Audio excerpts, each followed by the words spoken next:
Welcome back to another episode of On the Subject. I'm your host, Michael Vilardo, co-founder and CEO of Subject.com. You know where to find us. And today we have an incredible guest.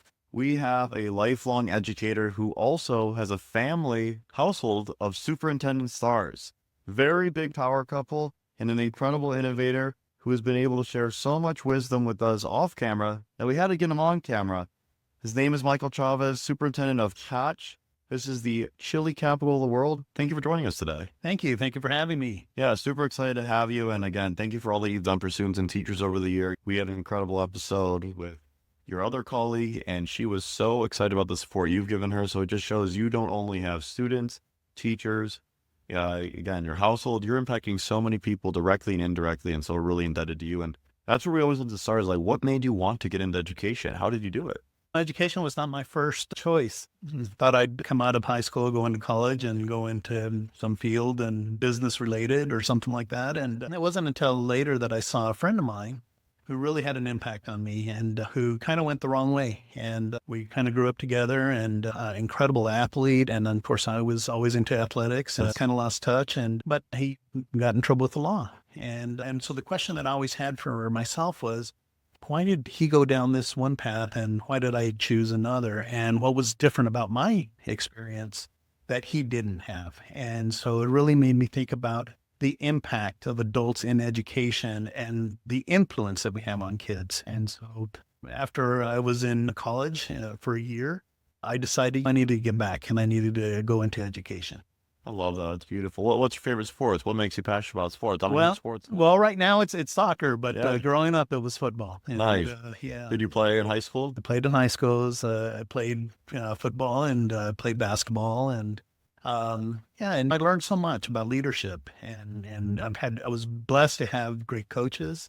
And so I was always the quarterback of the team. Oh, wow. Let's go. We got QB1 in the house today. Yeah. I don't know. But, there's a lot of responsibility gets placed on that position because you've got to know everything, what's going on. And so leadership just kind of fell into place with that. And I love that. And that's one thing I always talk about, that coaches and teachers, both, they're the heroes of society and they're really helping the leaders of tomorrow. And can you talk about that, how important both your athletics, your in-school experience, but then also even your experience with your friend, like how holistic education is. And sometimes we try to academicize it too much and say, hey, it's sitting at a desk 8 hours a day, but there's really a lot of ways to educate people. And there's so much more that goes into a student's brain than just in the classroom. Hey, there's so much in education. And I say the number one thing that we've got to get right is understanding how important relationships are with kids. Yes. And it's relationships. And if you don't have relationships, nothing else falls in place. And so it starts with that. And so you always hear about coaches and the impact that they have on the kid. Well, it's because of the relationships that they have with kids. You hear about the teachers and you see these Hollywood movies of teachers. And it's the relationship that they build with their kids.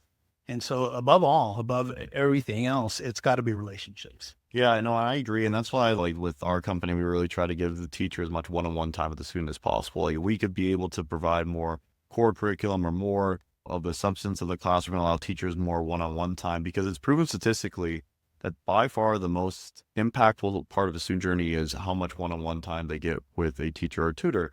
Problem is that's not very equitable because not many people can afford to have a tutor. Not many teachers can afford the time to get one-on-one time with the student because the teacher to student ratio can be challenging.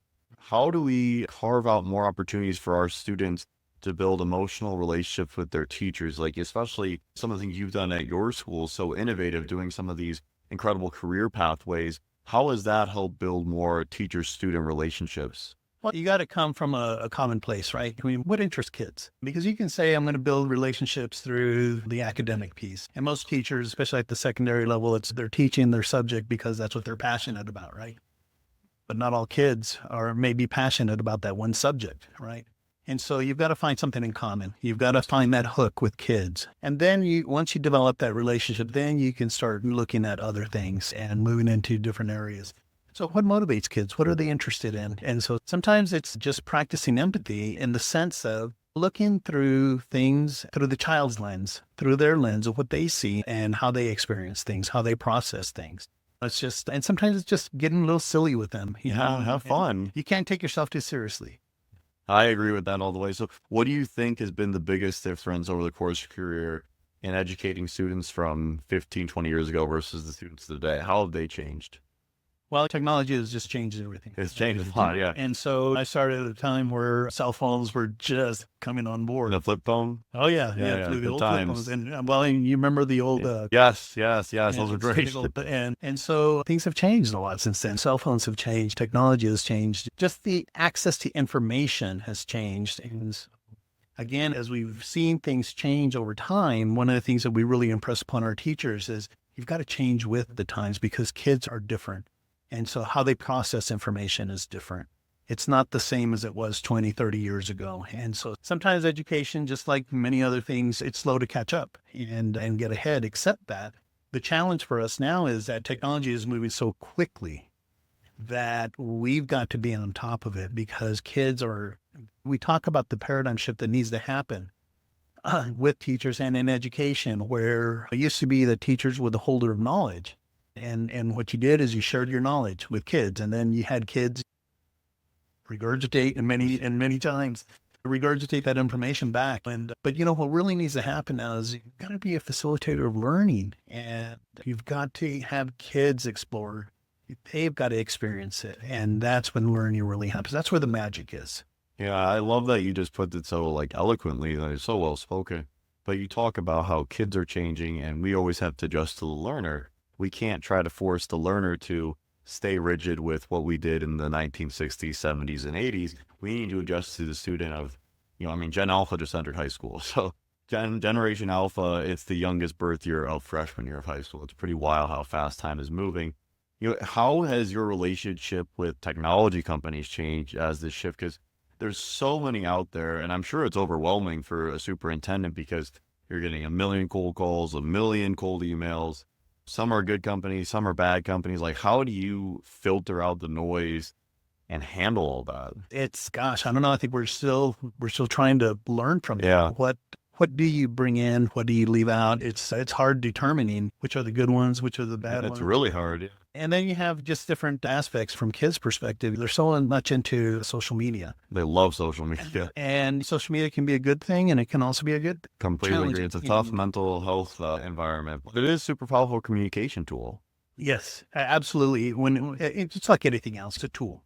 And you can use that tool in a good way, or you can choose to fight that tool. And so it's hard because you have a lot of people that right now in education, the banning of cell phones in schools. Yeah, what's your stance on that? I think we've got to show limits. Yep. And one of the things that we try to get across to our parents is you've got to have limits. It's like anything else. Yep. Kids have got to understand what limits are. Yeah. And so schools are no different. And so kids depend on social media. Whether it's right or wrong. Yeah. Always around. It's there. And so let's teach kids responsible use, and let's teach it within limits, and let's teach them what responsible use is. I love the approach, and I think it's so important to just acknowledge the reality. Netflix turned 27 years old this year. These kids have grown up with Netflix, Instagram, YouTube. Now they have TikTok. They have a different way of engaging with the world, and it's really important for us to acknowledge it. You wouldn't ask someone to go be able to watch a silent movie this weekend. Right. And we would all be like, wait, what's going on here? I was watching all these incredible movies. Now I have to watch a silent movie. But sometimes it's tough because it's harder with age to change your perspective. And so with these young people who are so agile, it's so great to find innovative educators like yourself who really want to help them.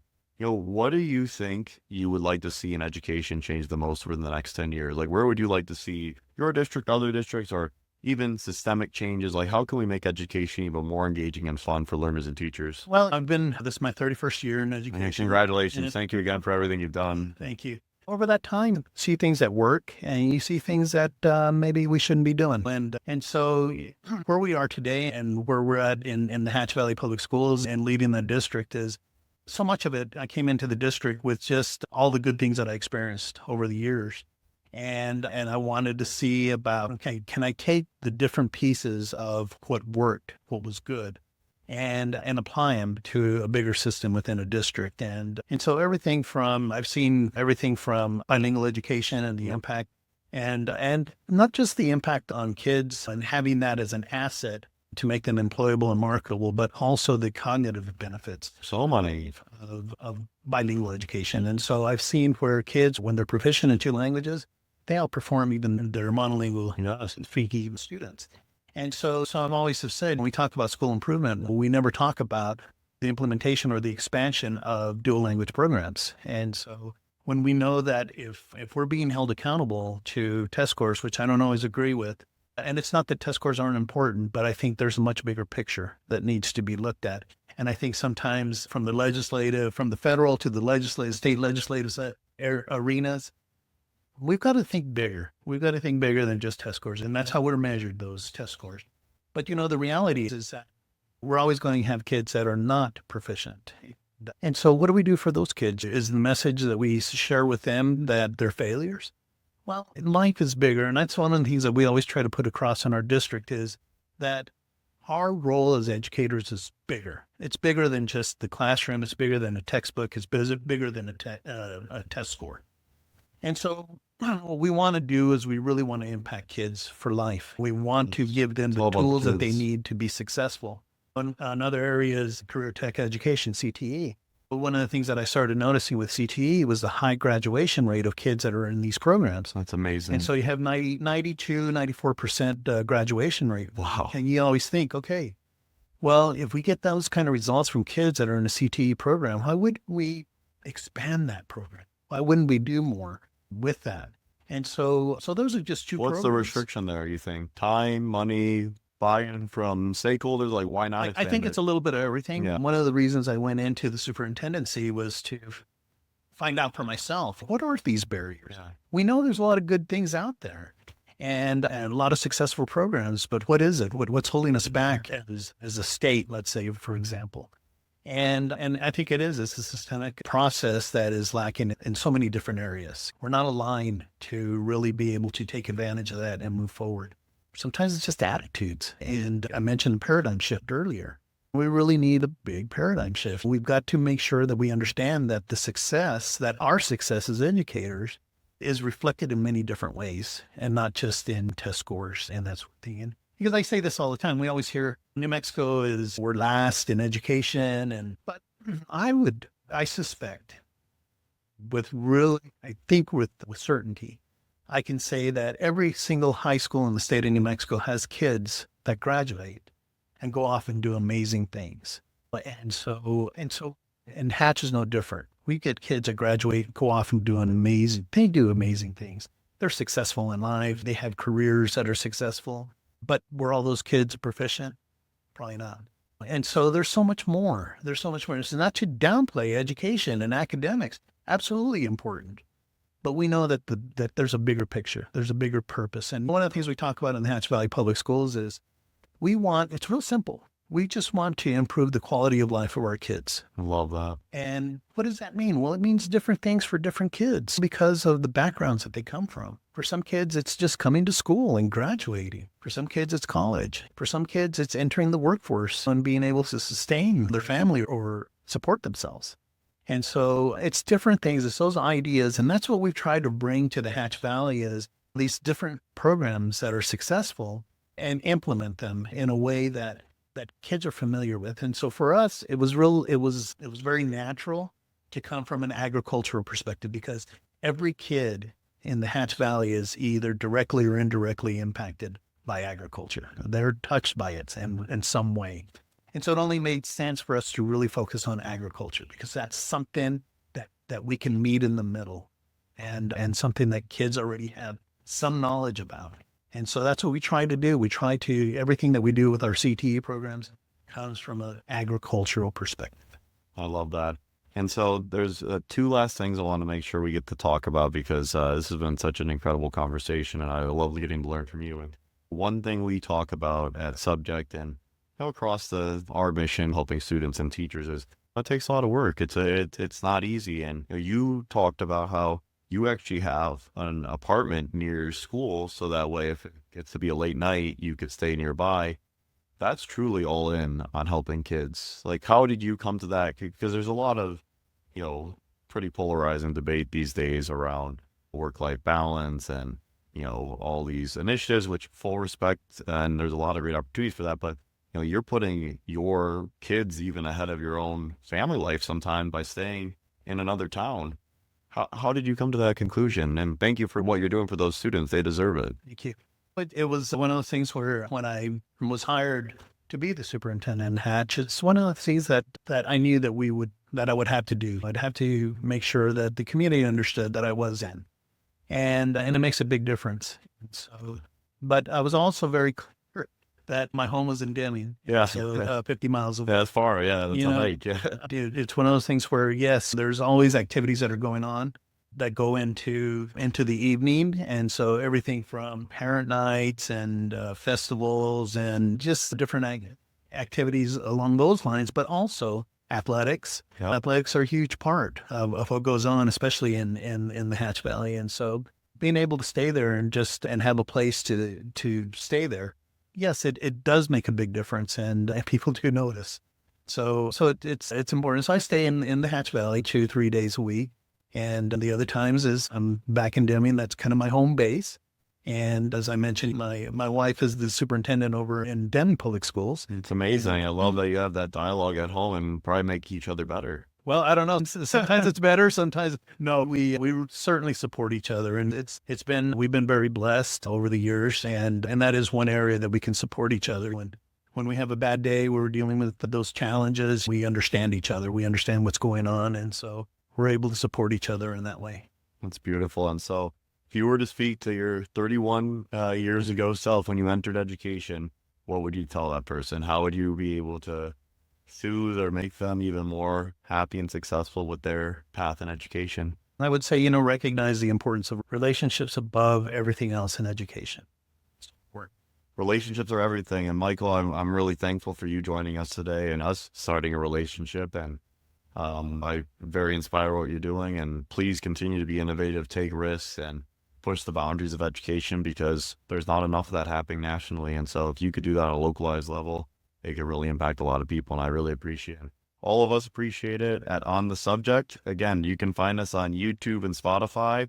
On the Subject. I'm your host, Michael Vilardo. Please click like, subscribe, and thank you so much for having us today. We really appreciate you. Thank you.